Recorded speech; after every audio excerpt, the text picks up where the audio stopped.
when he strikes the man, when he strikes, Yeah, firstly, an observation really. I thought it was quite interesting when Ms Leslie said that the banks had done themselves no favours, because I remember that for 20 years, at least, we were told unregulated banks was the way forward.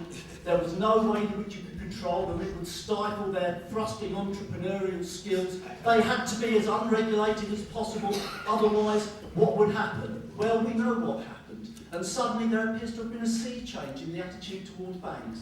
And I just find that absolutely remarkable. But the other thing I want to say is, has anybody here got a mortgage? Because I bet your mortgage is much bigger than your income. So you better get ready to pay it off, because apparently we can't live with big debt. We can't survive. This would appear to be the economic mantra that's coming from the government. So if you've got a mortgage, you've got real problems. And the simple fact is that these cuts aren't necessary, they're ideological. This is a government which has always hated provision for the poorest in this society if it doesn't make a profit.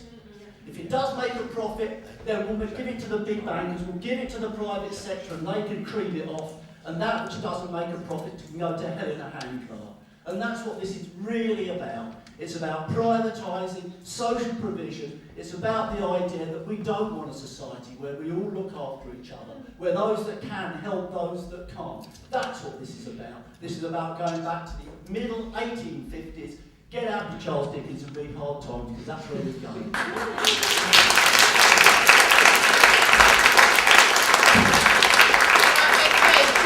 Time constraints. We're only going to have 2 more people from the audience to speak. What about another side? Right, okay, I was just going to ask you to even speak anyway, so you had your hand up anyway. No, we've only got time constraints, we haven't got enough, so... Somebody put this through my letterbox, and it's about the NHS. And so I didn't realise that this was a party political meeting. I thought the election took place last year. Competition.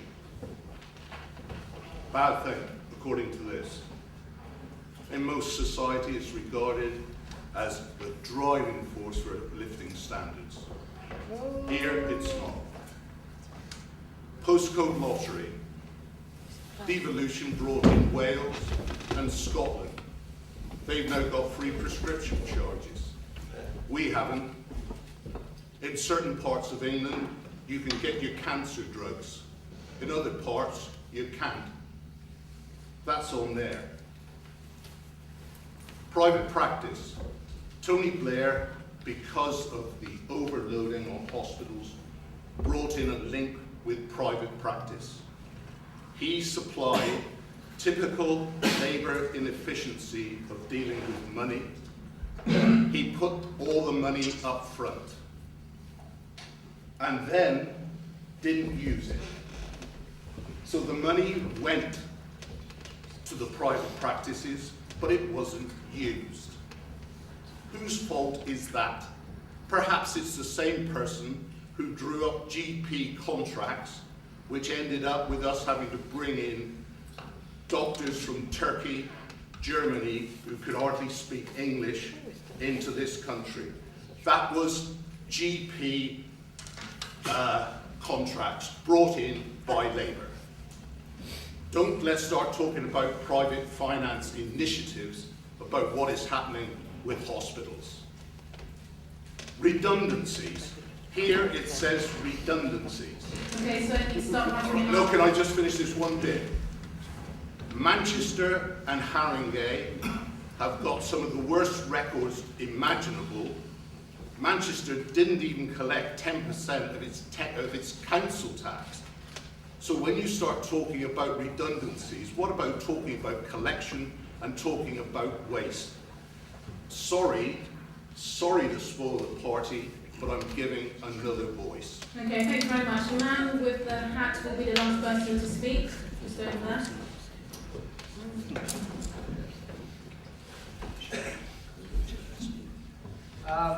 Charlotte mentions that the top 10% of taxpayers are the people that are propping up the National Health Service with their taxes, etc., etc., etc.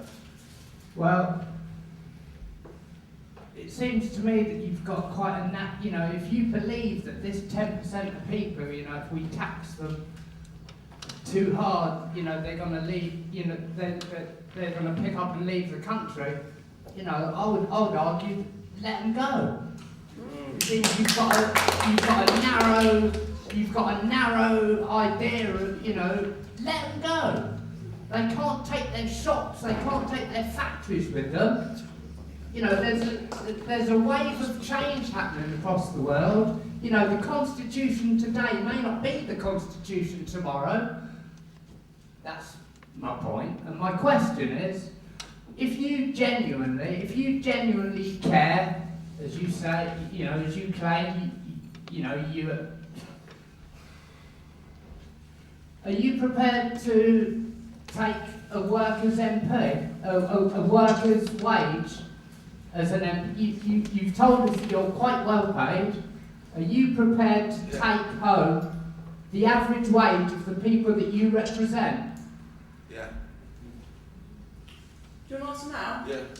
I'm busy replenishing my savings, so I use them all off my campaign. So if I'm to exist, I'm not going to open my bank accounts to you. If you want me to exist financially viably, which is something I suggest this country But learns to do, surely you should be earning approximately the wage of the people that you represent. How can you represent people if you're earning twice as much as them? What about Cameron? Right, okay, we're going to use this opportunity now to just let the speakers just sum up and answer some of your questions, okay? Firstly, the point about the if we get rid of the people who pay 50% of our taxes,